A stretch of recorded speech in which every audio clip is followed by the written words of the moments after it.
Pastor Eleazar, deixa eu colocar você aqui na tela. Esse grupo especial já está te esperando, já conhecem você. Você é muito bem-vindo ao território do Planalto Central. E que Deus te use, amigo, mais uma vez. Que aquilo que Deus tem te dado, você multiplique na vida dos nossos líderes e anciãos na noite de hoje. Que Deus te abençoe e seja bem-vindo. Amém. Muito obrigado, pastor Marco Wallace. É bom revê-lo, é bom estar aqui novamente também com os nossos amigos anciãos. Nós tivemos aí o primeiro módulo naquele domingo e foi muito especial, mas confesso que o período da manhã inteira foi curto para a gente contemplar aí os 5 primeiros livros da Bíblia. De fato, vamos agora dar continuidade a este conhecimento.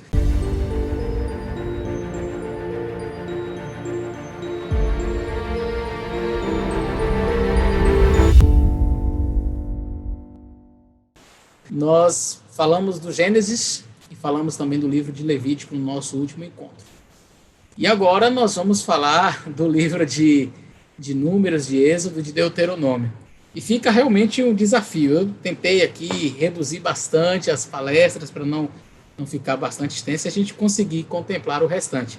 E eu estava aqui pensando, puxa vida, nós falamos de Gênesis e de Levíticos e gastamos praticamente a manhã inteira. Agora eu vou fazer em 1h30, 3 livros. Como é que vai ser isso? Bom, vamos, pela graça de Deus aí, então, tentar explanar de maneira sucinta, mas ao mesmo tempo profunda, esses 3 materiais. Eu já vou logo compartilhar, então, a minha tela. Eu já quero começar logo este processo.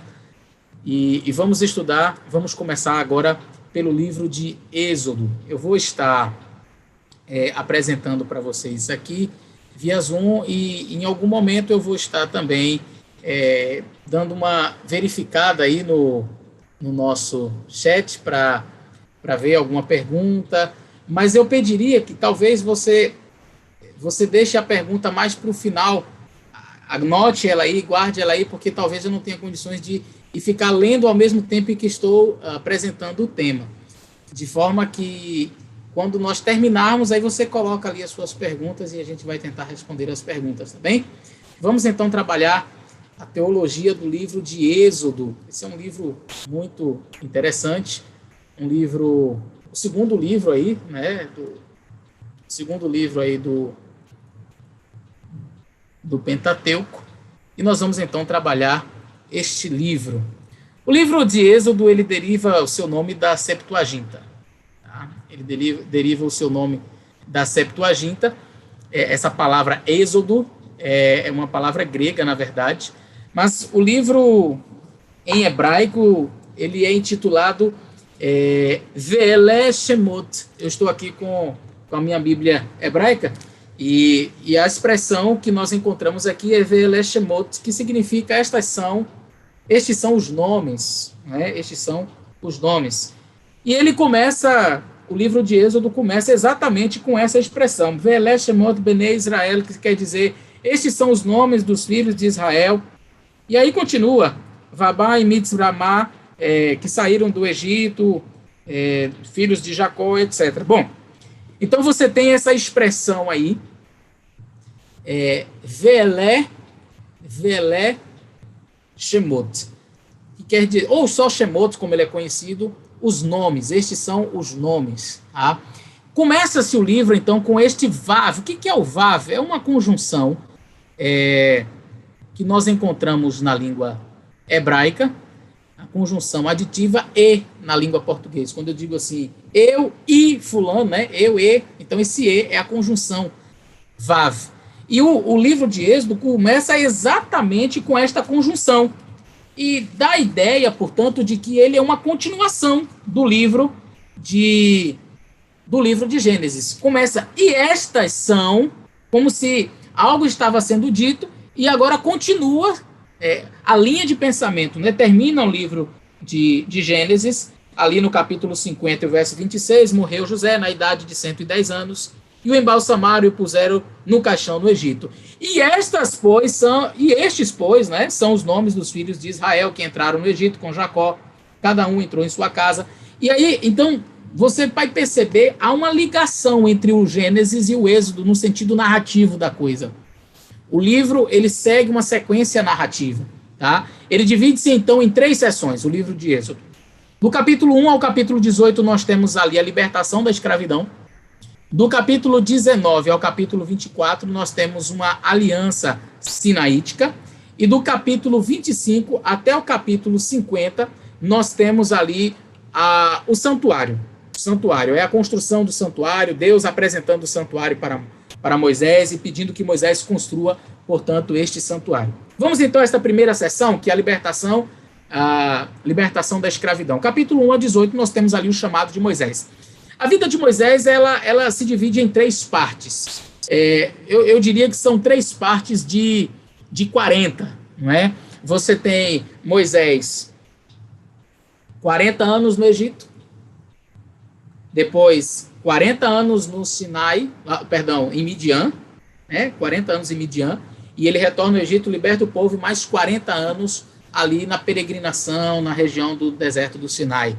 Bom, 3 fases na vida de Moisés. Eu tinha um professor de teologia que dizia, o Dr. João Antônio, ele dizia assim: Moisés passou 40 anos achando que era alguém no Egito. Depois ele precisou de mais 40 anos para descobrir que ele não era ninguém lá naquele deserto cuidando de ovelhas. E depois ele passou mais 40 anos descobrindo que ele poderia ser alguém se estivesse nas mãos de Deus. Então, a vida de Moisés é uma vida muito interessante, e a vida de Moisés se mescla com a saída de Israel, com o povo de Israel e a libertação da escravidão. Não podemos falar de Moisés sem falar da libertação do povo de Israel da escravidão do Egito. Você percebe, então, que nós terminamos o livro de Gênesis com o povo de Israel indo para o Egito, ali com José levando sua família para lá, e depois o povo de Israel começa a crescer sobremodo na terra do Egito. Moisés, então, quando recebe o chamado de Deus ali na terra de Midian, Moisés pergunta como responder quando o povo, e aqui foi uma referência errada, eu já vou consertar agora mesmo para não correr o risco. A referência não é Gênesis, é Êxodo. Eu vou colocar aqui, a referência correta aqui para não ter problemas. Muito bem. Êxodo 3 e o verso 3. O povo de Israel ali, pronto, estará aí. Moisés, então, ele vai perguntar a Deus. Você pode abrir a sua Bíblia aí, em Gênesis, falei Gênesis de novo. Êxodo, capítulo 3 e o verso 3. Disse Moisés: agora me virarei para lá e verei esta grande visão, porque a sarça não se queima. E aí ele vai começar a perguntar ao Senhor. O diálogo de Moisés começa aqui no capítulo 3 e o verso 3. E lá mais à frente ele pergunta, não é? Mas se o pessoal perguntar, se o povo de Israel perguntar, lá no verso 13, ele diz: e se o povo de Israel perguntar, quem me enviou, né? Quem foi que te enviou? E aí, então, Deus responde uma expressão muito bonita, não é? Deus fala para Moisés: Erie Asher Erie, que quer dizer eu sou o que sou, mas, na verdade, alguns estudiosos, eles veem a expressão Erie Asher Erie muito próxima do tetragrama. O verbo ser, que é aqui eu sou, né? O verbo raiar, que é o verbo ser, aqui conjugado Erie, ele é muito parecido com o tetragrama na sua forma. Então, os linguistas, os hebraístas, eles entendem que há uma certa ligação, né? Deus, ele é o grande eu sou. E, na verdade, o verbo ser, no hebraico, ele tem uma conotação não passiva, mas uma conotação, assim, ativa, não é? A tradução mais literal seria como se Deus estivesse dizendo assim: eu vou agir como quem age, eu vou interferir na história, eu sou o que sou. Mas esse eu sou, né, não é uma coisa passiva, eu sou para agir, eu sou para ser, não é somente um ser que fica ali na inércia, observando as coisas de longe. Este eu sou realmente traz essa impressão muito forte de eu sou o que sou, eu sou aquele que age, eu sou aquele que faz. Esse é o nosso Deus. Esse é o nosso Deus. Então Moisés pergunta, quando o pessoal lá disser qual é o teu nome, diga eu sou o que sou. Erie, Araxé, Erie. Muito bem. Deus então envia Moisés, você conhece a história, Moisés vai para lá, para o Egito, e o faraó endurece o seu coração, e Deus envia ali 10 pragas. Essas pragas, elas vão atacando todos os deuses ali do Egito. Todos os deuses do Egito. Os egípcios consideravam o Nilo como um deus, eles consideravam as rãs como deuses. Então, as pragas que Deus vai lançando sobre o Egito vão caindo sobre as divindades que os egípcios tinham, não é? E aí, então, a Bíblia diz que Deus endureceu o coração do faraó. E na narrativa do Êxodo, o endurecimento de faraó, ele é descrito 12 vezes com o verbo razak e 5 vezes com o verbo kabed. E é muito interessante isso daqui, e eu queria fazer uma pausazinha aqui com vocês para explicar um pouco sobre isso. Na visão antiga hebraica, acreditava-se que tanto o bem quanto o mal provinha de Deus. Essa é uma explicação possível para esta expressão, Deus endureceu o coração do faraó, que algumas pessoas perguntam, mas Deus endureceu o coração do faraó, como é esse endurecer o coração do faraó? Há várias explicações, essa é uma delas, e a gente vai perceber isso também no livro de Jó, quando a mulher de Jó diz assim, olha, amaldiçoa logo a Deus e morre. E aí, o que Jó diz? Nós recebemos o bem de Deus, também não poderíamos receber o mal? Nós sabemos que não era Deus que estava mandando o mal sobre Jó. Não é verdade? Então, mas essa era uma visão que o povo de Israel tinha naquela época.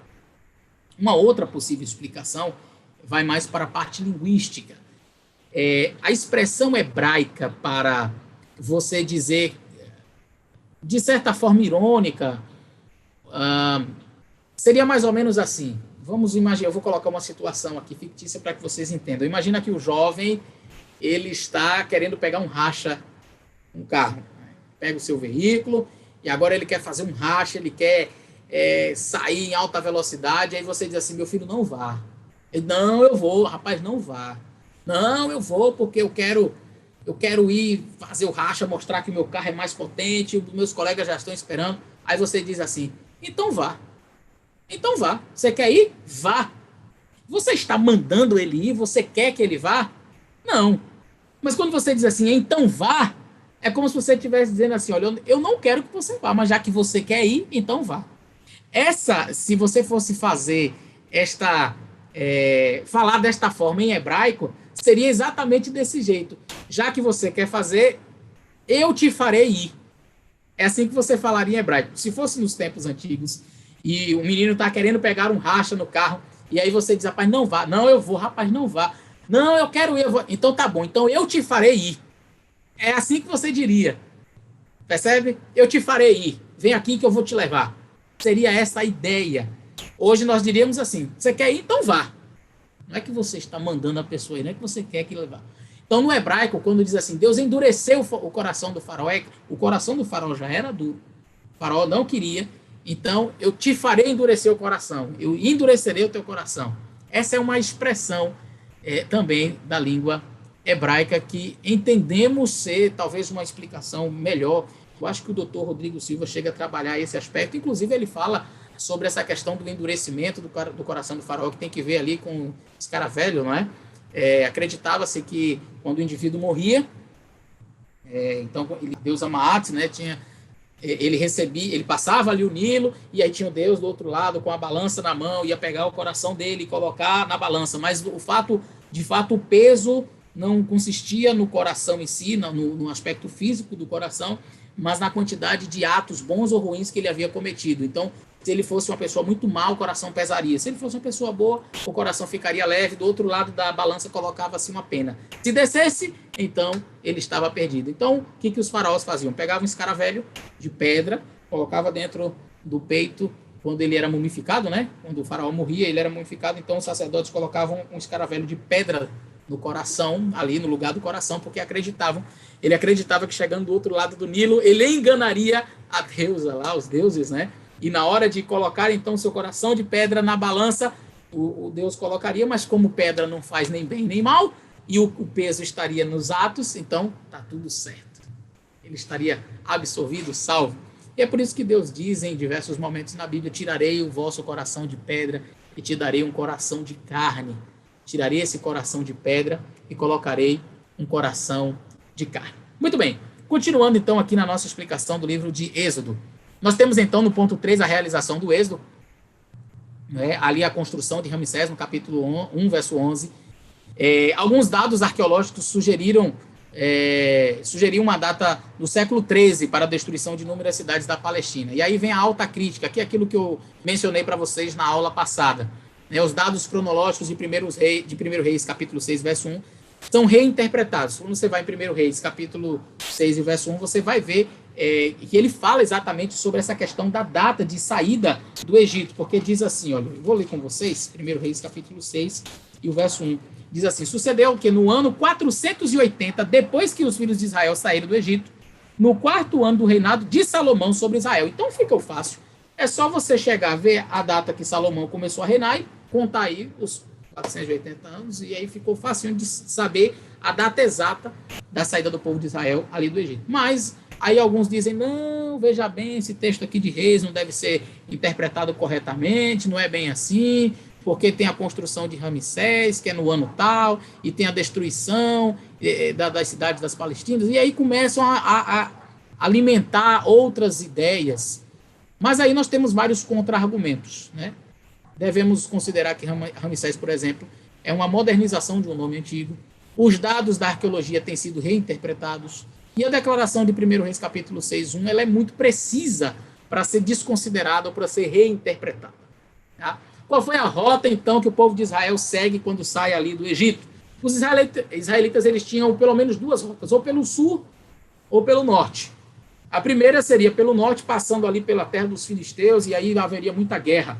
E aí Deus disse que não foi por aquele caminho para que o povo não ficasse desmaiando de medo e voltasse para a terra do Egito. E a outra opção seria tomar a região do caminho do sul em direção ao Sinai, não é? Para fazer uma volta.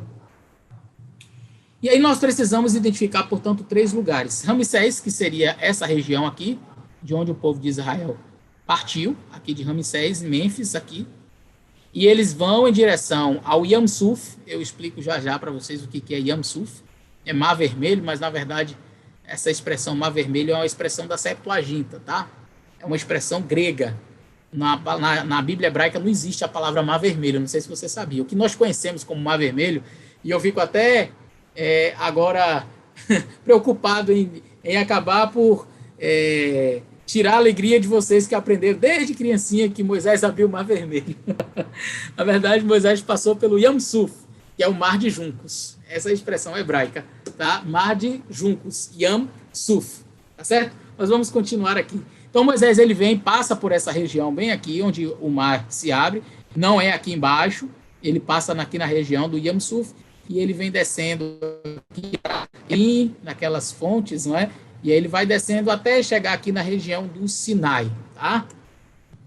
Qual era a população que tinha ali envolvida na saída do Egito? A Bíblia diz que haviam 6.000 homens a pé, sem contar mulheres e crianças. E, como sempre, a alta crítica vem para dizer, não é bem assim não, é complicado ter 600.000 homens. Como é que nós vamos ter 600.000 homens a pé se o povo de Israel passa ali só 400 anos no Egito?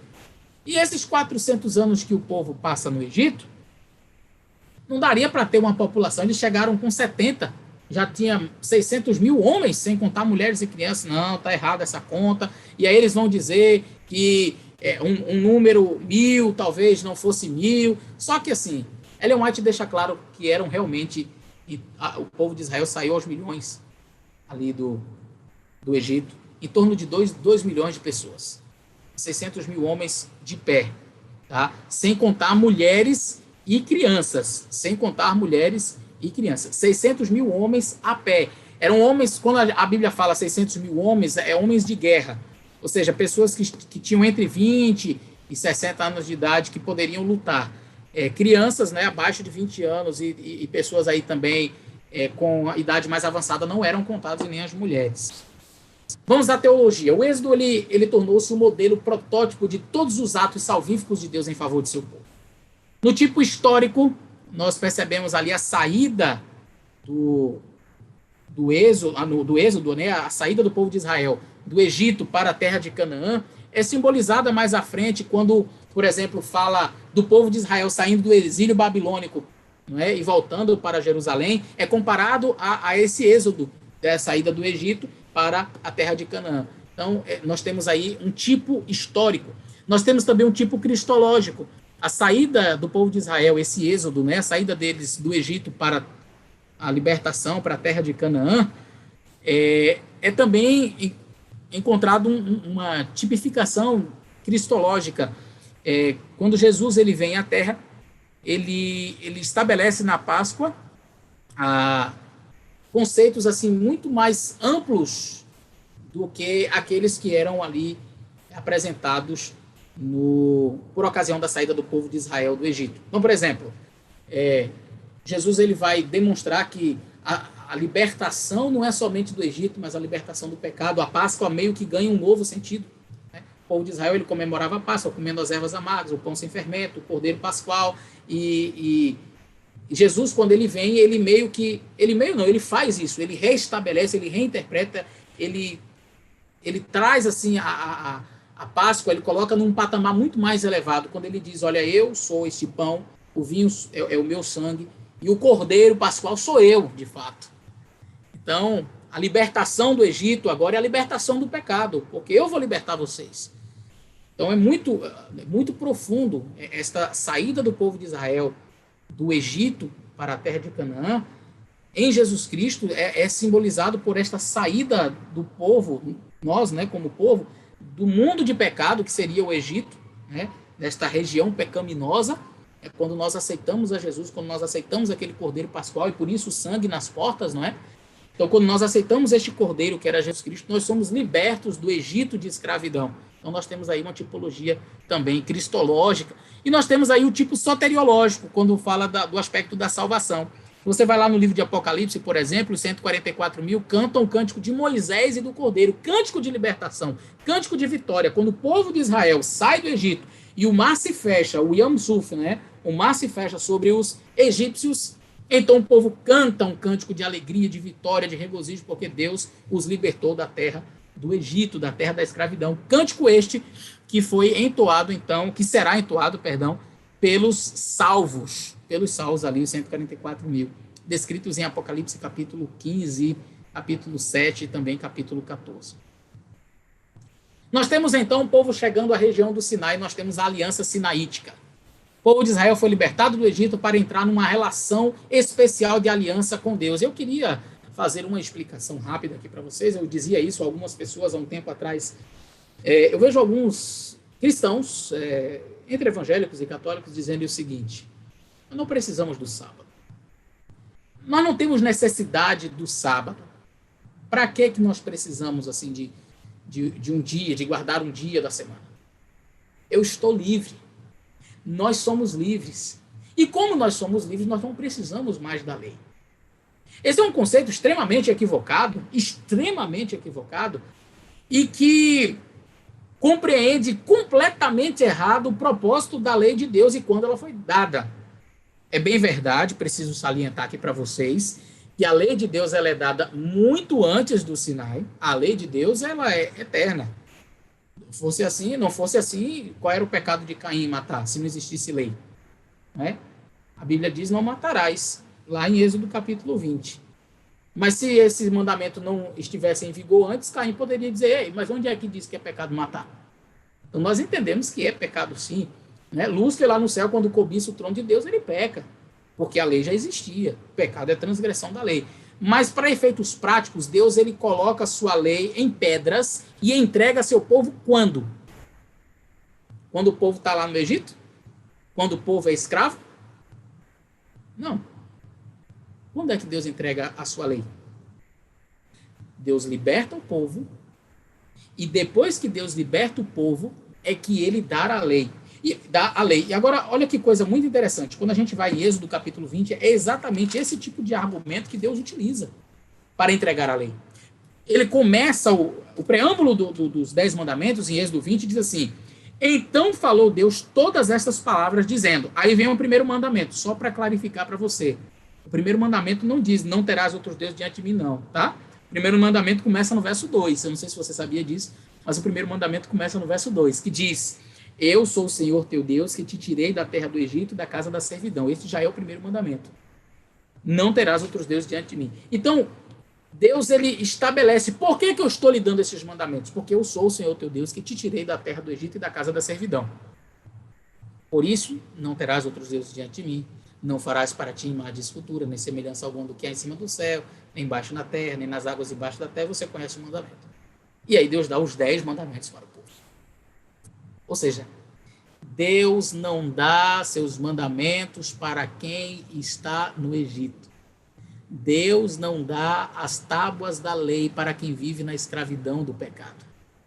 Deus entrega os seus mandamentos apenas para quem já é livre. Então, quando eu vejo alguém dizer assim, não, eu não preciso de mandamento, não, eu não preciso da lei, estou livre da lei. Querido, é porque você ainda está no pecado.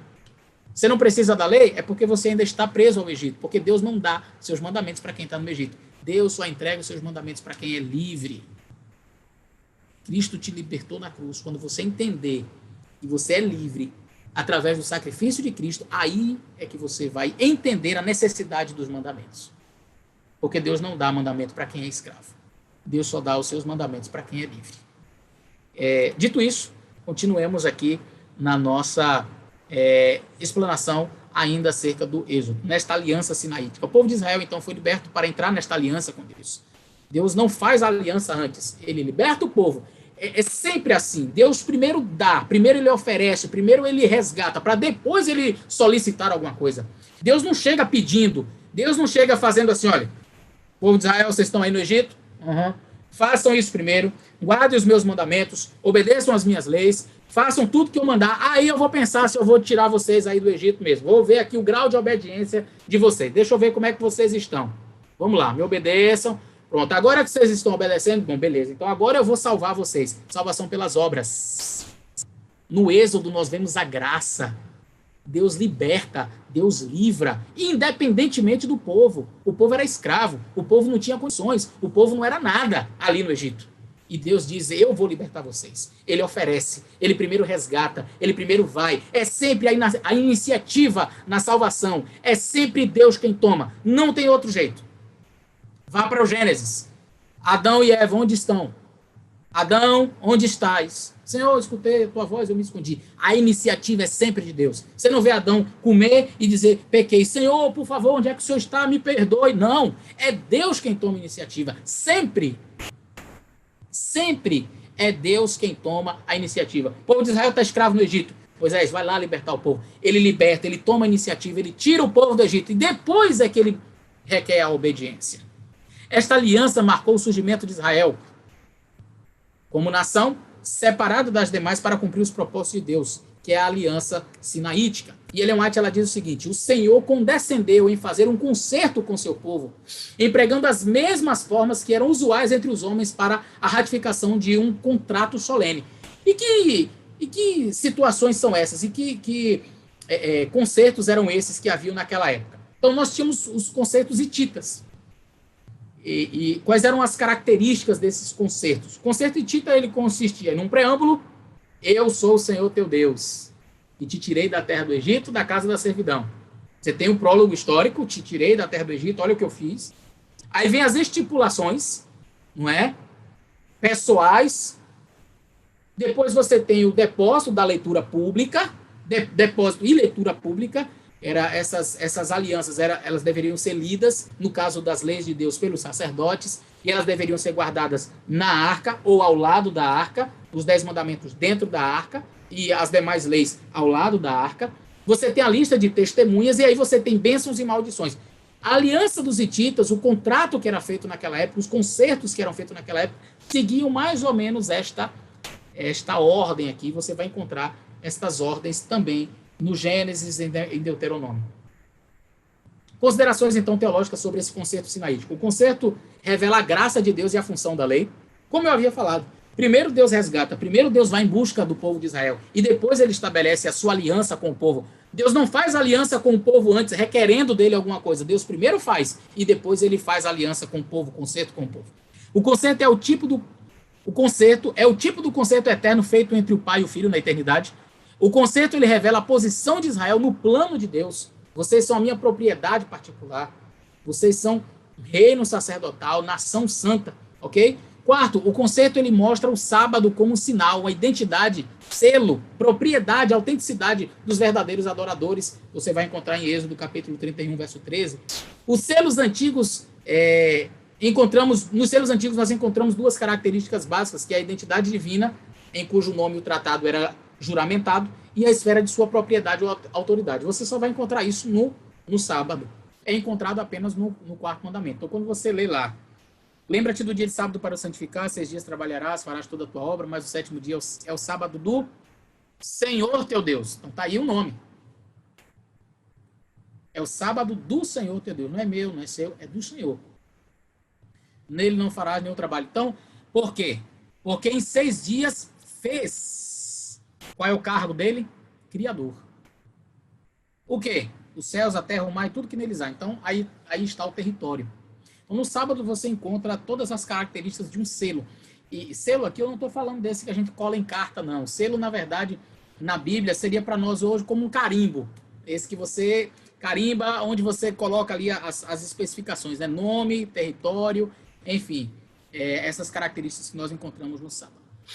Ainda falando sobre a questão da teologia do Êxodo, falando um pouco do sábado ainda, aponta para as seguintes verdades. Primeiro, o sábado comunica ao crente o conhecimento de que o Senhor Deus, o Deus do concerto, é quem santifica o povo, ao fazê-lo nação santa.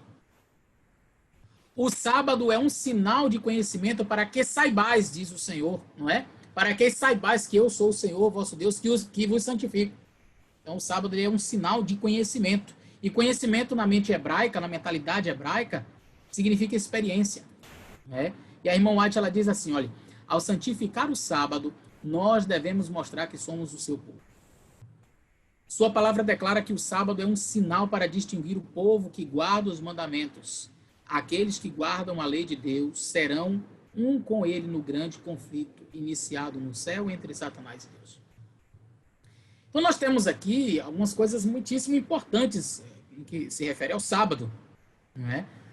Quando nós falamos do sábado como memorial, não somente da criação, eu até fiz um vídeo que eu vou disponibilizar no meu canal, Fala Sério Pastor, no próximo sábado. Já está editado, mas eu coloco toda vez, sempre uma vez por semana. No próximo sábado eu vou falar a distinção entre o sábado de Êxodo e o sábado de Deuteronômio, porque em Deuteronômio é repetido os 10 mandamentos, mas eu não sei se você já percebeu, no livro de Deuteronômio, 6 dias fez o Senhor, os céus, a terra, o mar e tudo que neles há, o sábado como memorial da criação. Lá, o sábado é como memorial redentivo. Você vai guardar o sábado porque te lembrarás que foste escravo na terra do Egito, que o Senhor teu Deus, com mão forte, com braço estendido, te libertou. E por isso é que ele te ordena hoje que você deve observar o dia de sábado. É assim que está em Deuteronômio. Parece que está em contradição com o Êxodo. Mas aí eu vou explicar o porquê que em Êxodo aparece de um jeito e em Deuteronômio aparece de outro. Ademais, Ellen White diz que se todo ser humano guardasse o sábado, não haveria nenhum ateu na face da terra. Interessante isso, não é? Quinto ponto. O concerto mostra que os propósitos de Deus não mudam. E a irmã White afirma que o concerto sinaítico continua válido. O concerto que Deus fez com seu povo no Sinai deve ser o nosso refúgio e defesa. Este concerto é tão válido hoje como quando Deus o fez com Israel. Então ele é tão válido hoje como foi naquela época. Então nós temos que entender que os 10 mandamentos realmente são eternos, né? Precisam ser observados ainda hoje. O terceiro bloco, que é a construção do santuário, vai dos capítulos 25 a 40. Se a relação de Deus com Israel fosse limitada apenas à instituição da aliança e aspectos essenciais do plano da salvação, não seriam revelados, né? Aspectos que são importantes na questão da salvação não seriam revelados. Por isso, por isso, intimamente acoplado ao concerto, inseparável deste está o santuário, que seria, na verdade, Deus ali no meio do povo, né? E toda a questão das cerimônias, os sacerdotes, enfim. Então, nós temos primeiro as instruções. Deus, ele mostra a Moisés, ele deveria fazer tudo conforme um modelo, tabnit é a palavra utilizada ali, um modelo, um molde, que lhe foi mostrado, maré, é a visão, tá? É a visão. A expressão vai aparecer em Daniel, capítulo 8, fazendo um contraste com razon. Duas palavras para visão, maré e razon. E ali em Daniel, você tem essa expressão aí, maré, né, visão. Então Moisés teve uma visão onde Deus mostrou o santuário. A Moisés foi mostrado então o santuário celestial, ou um modelo do mesmo, qual deveria ser traduzido em uma estrutura terrestre para comunicar aos homens as verdades da salvação. Claro que Moisés ele não fez o santuário aqui na terra exatamente como no céu, em termos de proporção, tamanho, né? Alguns elementos que foram acrescentados aqui na terra, né? O pátio, por exemplo, né? Onde tem o sacrifício, lá no céu não se mata cordeirinho de verdade. Então, Moisés fez o tabernáculo com as instruções que Deus deu e conforme o modelo que ele viu ali no céu. Segundo, princípios. Ali no tabernáculo você tem o sacrifício e mediação. A natureza amorável, quando você tem ali os sacrifícios, né, as oferendas, ali você tem a natureza amorável do grande Deus que concedeu em habitar com seu povo através do santuário. Você tem ali também a natureza do pecado sendo revelada, a seriedade que é esta questão do pecado, a solução divina para restaurar o relacionamento partido entre Deus e o homem pelo sacrifício e pela mediação. Então, nós vamos perceber tudo isso ali no santuário e esta parte final, em especial na parte sacrificial, que é chamado o hatat, né, oferta pelo pecado. Terceiro ponto, nós temos o sacerdócio. No tempo dos patriarcas, a função sacerdotal era para o pai da família, né, para quem o chefe de família ali. Com o estabelecimento, então, do concerto em um santuário central, veio a designação de um sacerdócio, que foi instituído pela família ali de Levi, né, de Arão, ali, enfim. Quarto ponto e último, nós temos a mobília. Certamente que os móveis do santuário não foram postos ali aleatoriamente. Deve haver um significado, um propósito por detrás de cada um deles, e veremos agora o significado. O altar de holocausto, você já sabe, ali era uma representação, como já foi mencionado, aquela morte do cordeirinho era um simbolismo da morte do Senhor Jesus Cristo que nos libertaria do pecado. O pecador deveria confessar o seu pecado sobre a cabeça do cordeirinho que seria imolado. Então ali nós temos redenção, ali nós temos graça, tá? Depois vinha logo na sequência a pia, que é um simbolismo do batismo, mas também simboliza Jesus Cristo como a água da vida. Eu diria que todo o santuário ele aponta para Cristo, para o sacerdócio de Cristo. E aí você tem então aí o altar, a pia, não é, com esta água, representando ali Jesus, a água da vida. Depois os pães da proposição na parte direita, quando você entrava no lugar santo, tinha ali a mesa com os pães da proposição, 12 pães representando as 12 tribos de Israel, mas também uma representação de Jesus, o pão da vida. Você tem ali o candelabro do outro lado oposto, do lado esquerdo, onde haviam lâmpadas ali, também uma representação de Jesus, a luz do mundo, mas alguns entendem que a presença de Deus ali, ele servia para iluminar, é um fato. Mas a presença de Deus ali em todo o santuário, a onisciência de Deus, não é? Há também o altar que ficava no meio, né, o centro ali, já próximo à cortina que dividia o lugar santíssimo, era chamado altar de incenso. Ele é representado ali pelas orações dos santos, né, aquele incenso que subia e passava para o segundo compartimento, aceito ali por Deus, mas é uma representação também da intercessão de Cristo. Tá? E aí, por último, você tinha a Arca do Concerto. Na Arca do Concerto, a Arca da Aliança não era o todo, tá? A arca é só a parte de baixo, onde tem os 10 mandamentos dentro, a vara de Arão que floresceu e o maná. Em cima da arca tinha aquela tampa, que o nome da tampa era chamado propiciatório.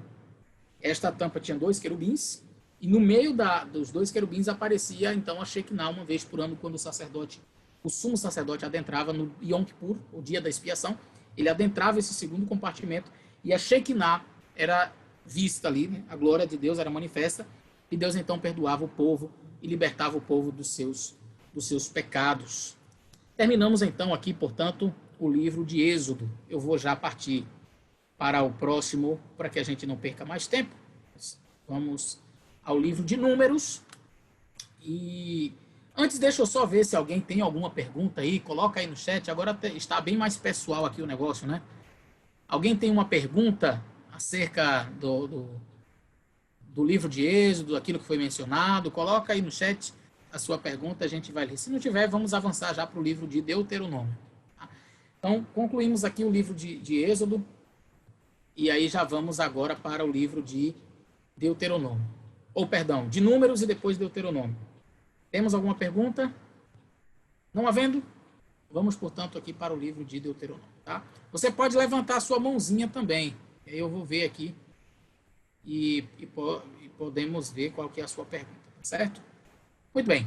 Vamos avançar aqui. Livro de Números. No livro de Números, este livro é chamado... é bem interessante o livro de Números em grego. É arithmoi, que daí vem a palavra aritmética, né? Tem que ver com números. Né? Tem que ver com números. Na Vulgata Latina, numeri. E aí a gente aderiu a esse nome, números, daí da Vulgata Latina. Mas na Bíblia hebraica que eu tenho aqui nas minhas mãos, olha só, vou mostrar aqui para vocês. Olha o nome aí, ó, a expressão é essa daí, ó, Bamidbar, que quer dizer no deserto. O nome do livro é esse, no deserto. Bamidbar. Tem até uma música, não sei quantos vocês já ouviram, uma música que Leonardo Gonçalves interpretou em hebraico, onde ele canta assim, Kol koreba midbar, banu derech Adonai. Então, midbar, Kol koreba midbar seria a voz do que clama no deserto. Então, Bamidbar quer dizer no deserto. É o nome do livro, do terceiro livro do Pentateuco, no deserto. Aqui algumas imagens do deserto, né, onde o povo de Israel estava. Realmente não era um lugar bacana para estar, não, viu? Confesso a vocês que era um lugar bem complicado. E se você já leu, com certeza já, o livro de Números e prestou atenção nos detalhes que eu vou mencionar, você vai perceber que o livro de Números ele não tem uma sequência lógica assim. Ele não é como os outros. Não sei se você já notou isso. Você vai para o livro de Êxodo, tem uma sequência. O povo de Israel sai do Egito, Moisés recebe o chamado, sai do Egito, tal, tabernáculo construído, etc. Você tem o livro de Levítico, as diversas leis, as orientações, tá? Tudo numa sequência legal. O livro de Deuteronômio é a mesma coisa, você tem ali a repetição das leis, né? O nome do livro de Deuteronômio em hebraico, se não me falha a memória, é Devarim, que quer dizer as palavras, as repetições das palavras, né? Mas o livro de Números, ele não tem uma sequência lógica. Ele fala de aspectos do povo no deserto, mas parece não ter uma logicidade no livro. Quais são as possibilidades, problemas? A gente vai analisar isso aqui agora, né? Um lugar onde o povo ou aprofundará a sua confiança no poder de Deus, o deserto, né? Para cumprir as suas necessidades, ou duvidará da habilidade ou capacidade divinas. O deserto foi este lugar, né? Onde o povo ou ia confiar em Deus, ou ia desobedecer, desconfiar de Deus. Então, alguns teólogos dizem que falta unidade no livro. O consenso atual no mundo acadêmico é esse, né? De que há falta de unidade. Números deixa a desejar na organização do material, tornando-se enigmático, intrincado na apresentação do conteúdo. Exemplo, capítulo 15, um compêndio de leis miscelâneas, né, várias leis assim misturadas, vem entre o relato dos espias e o relato da rebelião de Coré, Datã e Abiram. Não tem uma lógica, segundo alguns. Entretanto, Levine, em 1976, ele diz que é o livro menos coerente dos livros da Torá, não é? Deitans, ele diz, visto que o livro não possui nenhuma unidade real, ou que não foi composto de acordo com qualquer lógica ou plano determinado, qualquer esboço que possa ser imposto sobre ele tende a se reconhecer como grandemente subjetivo ou arbitrário. Tá? Essa é a posição de alguns teólogos. Entretanto, e é isso que eu pensei que eu estava chegando nesse slide aqui, Brevard Childs, ele diz o seguinte: todo material de números, narrativa cultica ou legal, e mesmo a informação estilística, gira em torno de um tema abarcante da santidade. Então, segundo o Childs, o livro de números aparentemente não tem uma lógica, mas segundo ele, assim, todas essas narrativas, por mais soltas que pareçam, elas giram, elas orbitam o tema mais abarcante, que é o tema da santidade. Ele ainda diz mais, a despeito da diversidade de assuntos e do desenvolvimento literário complexo do livro de Números, é possível discernir uma interpretação sacerdotal unificada da vontade de Deus para o seu povo, a qual estabelece um agudo contraste entre o santo e o profano. Vamos então à organização do material. Então nós temos o ciclo ciclos geográficos, se é que podemos dizer assim, e também cronológicos do livro de Números. Quais são os ciclos da geografia e da cronologia do livro de Números? Você tem no capítulo 1, verso 1, até o capítulo 10, verso 10, onde ali há os preparativos para a partida do Sinai. O povo de Israel está no contexto de chegar ao Sinai, estão ali e vão partir do Sinai em direção a Canaã. Capítulo 10, verso 11, até o 20, verso 21, é a partida do Sinai e a chegada a um lugar chamado Cádiz Barneia. Tá? E do capítulo 20, verso 22, até o 36, 13, é a jornada de Cádiz Barneia para Moabe. Bom, isso pode ser visto nessa... Agora, é interessante, a gente lê aqui, e quando a gente vê o tempo, gente, é incrível. Veja, a primeira parte aqui, do capítulo 1 até o capítulo 10, preparativos para a partida do Sinai.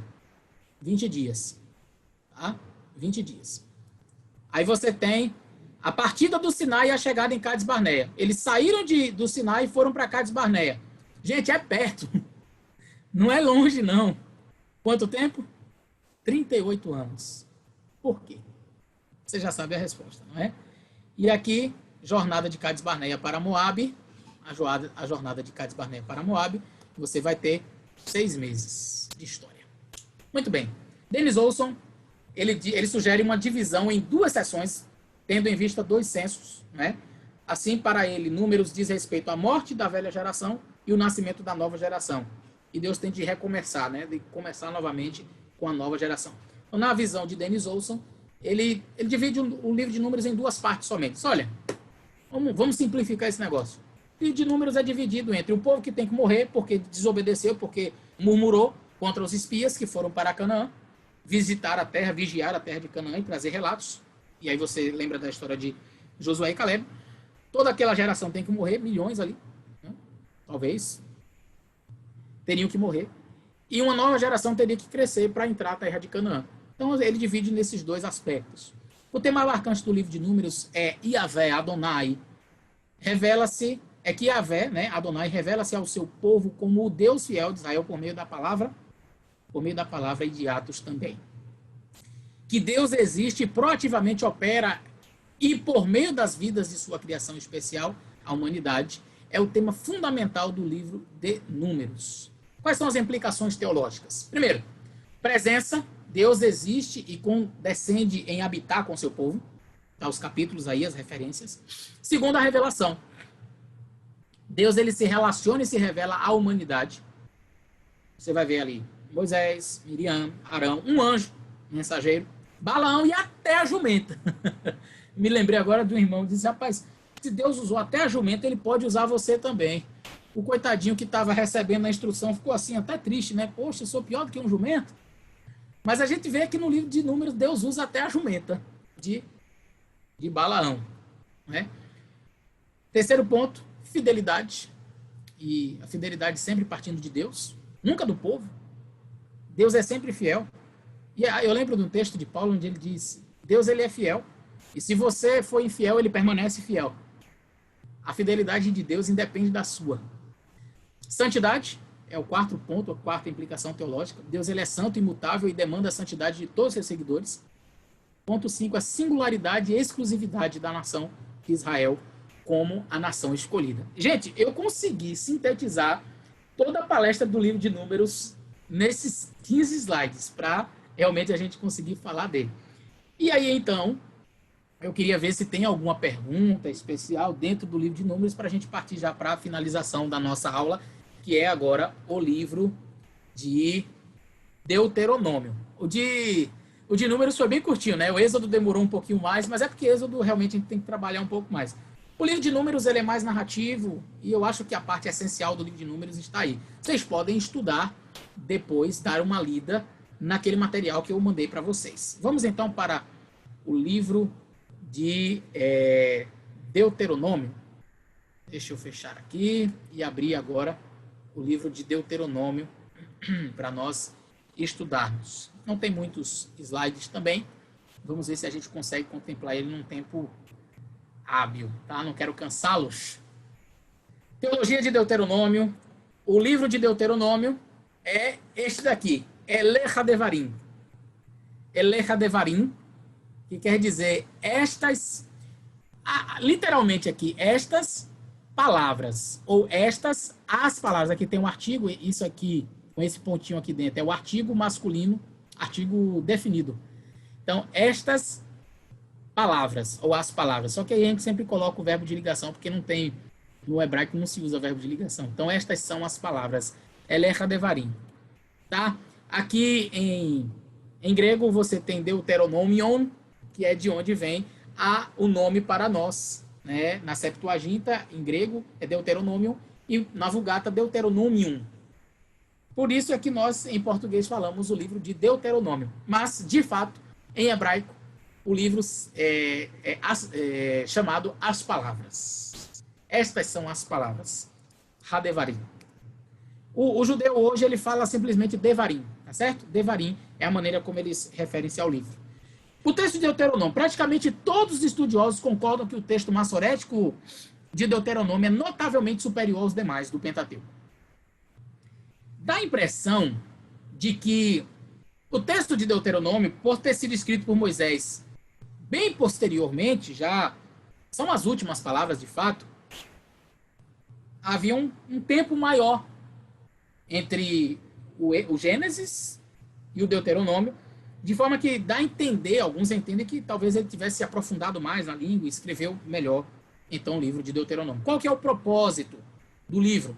Preparar o povo para a conquista de Canaã. Simples assim. O povo está lá na região do deserto do Sinai, tá?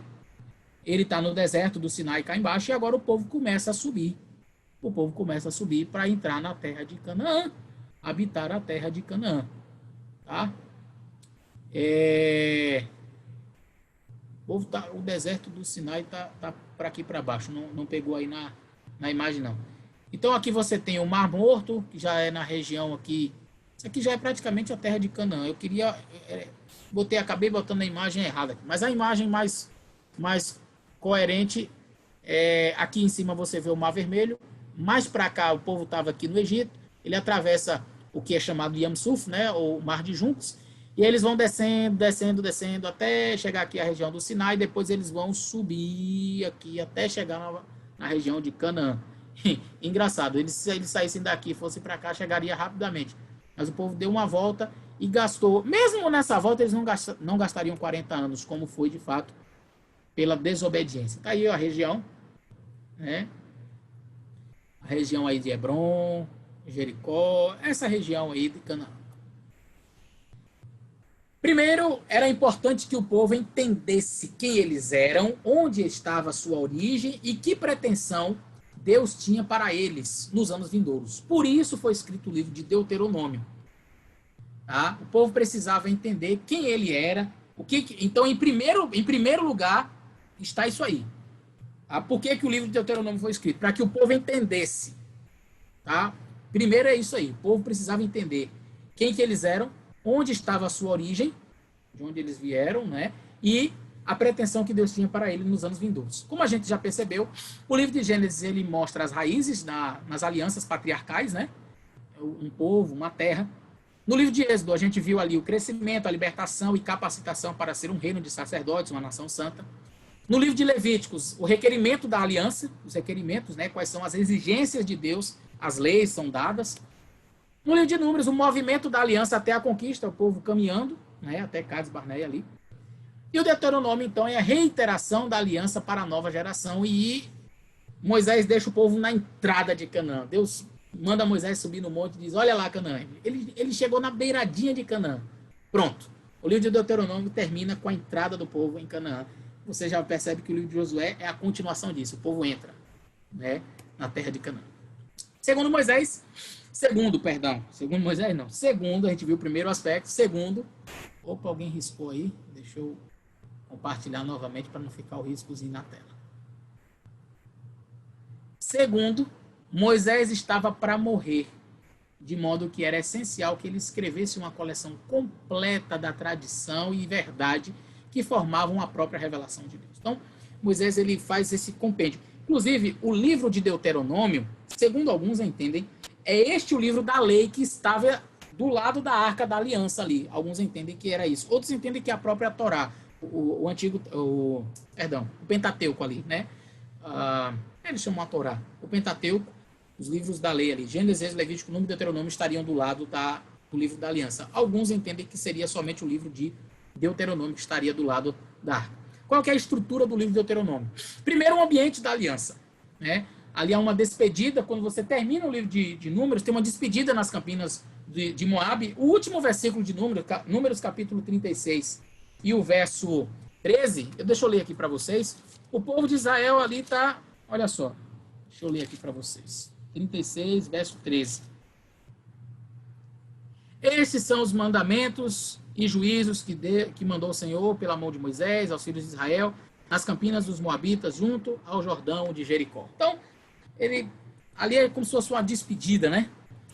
E aí você tem o capítulo 1 até o 4, verso 40, uma revisão histórica. O livro de Deuteronômio é Moisés fazendo essa narrativa, né? Em consonância com os tratados hititas, aquilo que eu mencionei na palestra anterior. Você vai perceber que o livro de Deuteronômio ele foi dividido exatamente assim, não é? A vida nacional no Sinai até o presente. Moisés faz um preâmbulo ali, né? Histórico. Terceiro, tem a preparação para o texto da aliança. Aí fala das 3 cidades de refúgio, não é? E essa preparação para o texto da aliança que vai ser repetida. A aliança é repetida. No capítulo 5 você tem os 10 mandamentos sendo repetidos, ok? No ponto 4 aqui são os princípios da aliança, que é a divisão central, a necessidade de renovação e exortação à obediência, certo? Moisés faz isso. A natureza do relacionamento entre Adonai e Israel consiste fundamentalmente no reconhecimento que Deus é único. E aí você tem o texto que o pastor Wallace leu no início, a Shema. Shema Israel, Adonai Eloheinu, Adonai Echad, que quer dizer, ouve, ó Israel, o Senhor nosso Deus é o único Senhor. Está lá em Deuteronômio 6 e o verso 4. Tá? Então, essa é a Shema. Alguns, por não entenderem, querem aplicar esse texto para dizer que aqui combate a trindade. Nada a ver. Nada a ver, absolutamente nada a ver. Quem não entende hebraico é que fala uma bobagem dessa. E até os próprios... Eu tenho um amigo, o pastor Sérgio Monteiro, a gente tem feito sempre lives junto. Agora, sexta-feira, a gente vai fazer uma live.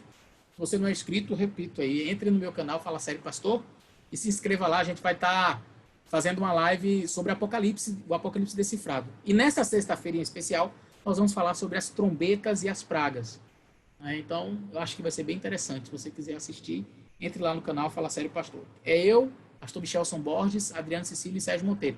Sérgio Monteiro estava conversando comigo outro dia, e aí eu conversando com ele sobre essa questão do errado e ahid, as expressões hebraicas, um e único, enfim. E ele disse que conversou com o judeu. Quando ele apresentou esta visão, não teve como o judeu questionar. Não é? Então, esse texto definitivamente não é uma prova contra a Trindade, como alguns querem. Tá? Então, a Shema. Shema Israel, ouve, ó Israel, Adonai Eloheinu, Adonai Echad. O Senhor, nosso Deus, é o único Senhor. E aqui, então, Deus começa a aliança com o seu povo. Né? Seu povo se espera desfrutar dos benefícios das promessas patriarcais, deve servi-lo com lealdade e fidelidade sem rivais. Agora, se o povo não obedecer às alianças, a gente vai ver mais à frente, que são tem ali a parte das bênçãos e das maldições, né? As estipulações específicas da aliança, vai do capítulo 12 até o capítulo 26, que são as implicações específicas dos princípios. Israel deveria ser diferente, deveria ser uma nação teocrática, não é das outras nações, é diferente das outras nações que eram politeístas, né? Israel deveria ser uma nação teocêntrica, teocrática. O governo era Deus quem faria, é Deus quem governaria, e o povo de Israel obedeceria à vontade de Deus. Se fosse Deus que governasse a nossa nação, nós estaríamos bem melhor. Se Deus governasse o mundo, né? Mas isso acontecerá. Sexto ponto, a exortação e interlúdio narrativo. Vai do capítulo 26 até do verso 16 a 19, tem uma disposição interna e obediência exterior.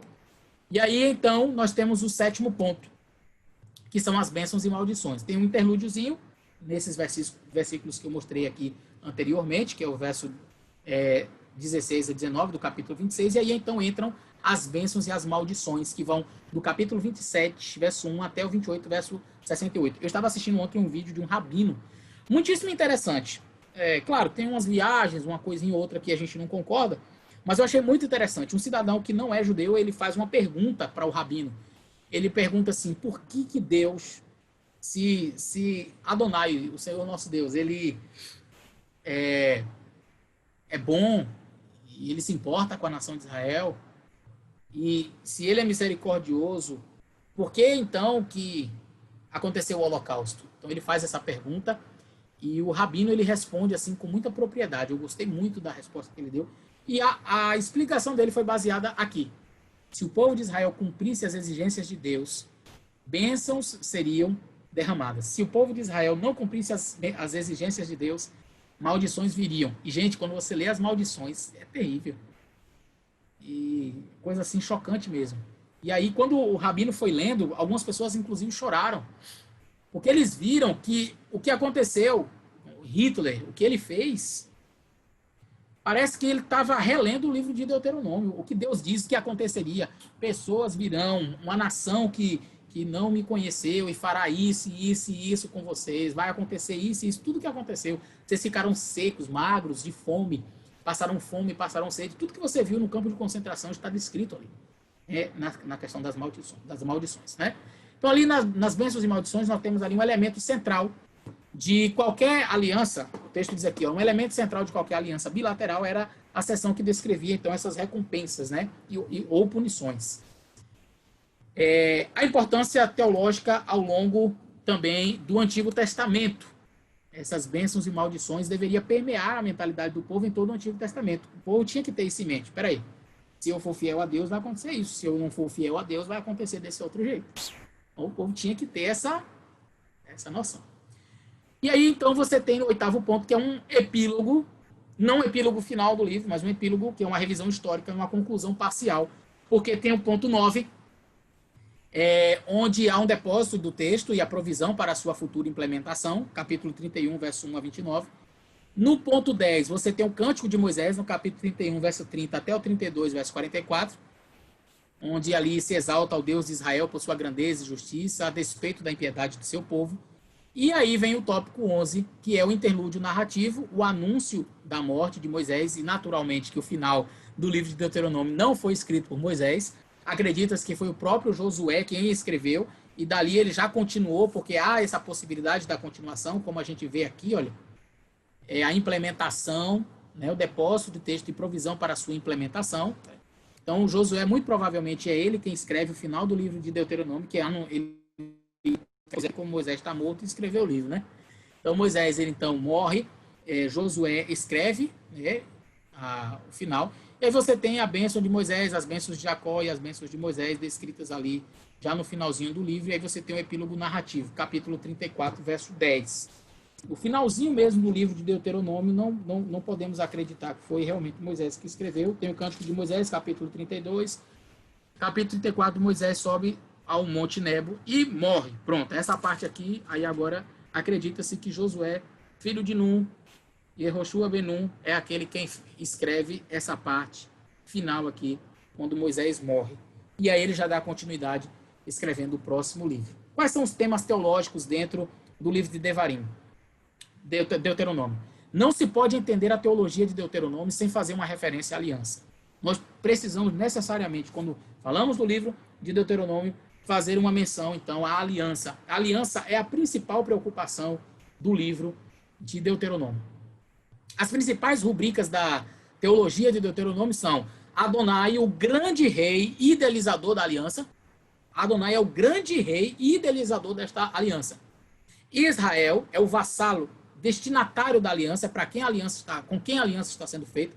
E terceiro, o livro em si como um veículo da aliança. Então, o livro de Deuteronômio é o veículo, é o livro que vai servir para o povo entender a aliança e praticar esta aliança. Então, eu quero destacar alguns pontos para nós finalizarmos. Ponto 1, o caráter de Deus é revelado neste livro. Os atos de Deus, à medida que são vistos, unidos como parte de um padrão, constituem a própria história. Ponto 2, a natureza de Israel e a humanidade. Em geral, o Deuteronômio tem pouco a dizer sobre a humanidade. A parte do fato de que Deus a criou, naturalmente, capítulo 4, verso 32, mas ele provê tanto e que Deus provê as suas necessidades físicas quanto espirituais, mas o livro de Deuteronômio, ele tem um foco principal em Israel como nação. A ideia é falar de Israel e não da humanidade em si. A natureza do relacionamento é o ponto 3. Aí você tem a aliança, a sua forma e o seu conteúdo. A definição, Adonai, o grande Deus, o grande rei, seu povo eleito e comissionado. O propósito geral do livro, portanto, é dar o ponto de vista de Deus sobre a história de Israel. Rapaz, eu nem estava vendo o tempo, 8h30. Consegui cravar, fui no horário, certinho. Conseguimos, então, fazer toda a nossa palestra, os últimos livros que estavam faltando, Números, Êxodo, Números e Deuteronômio, hoje.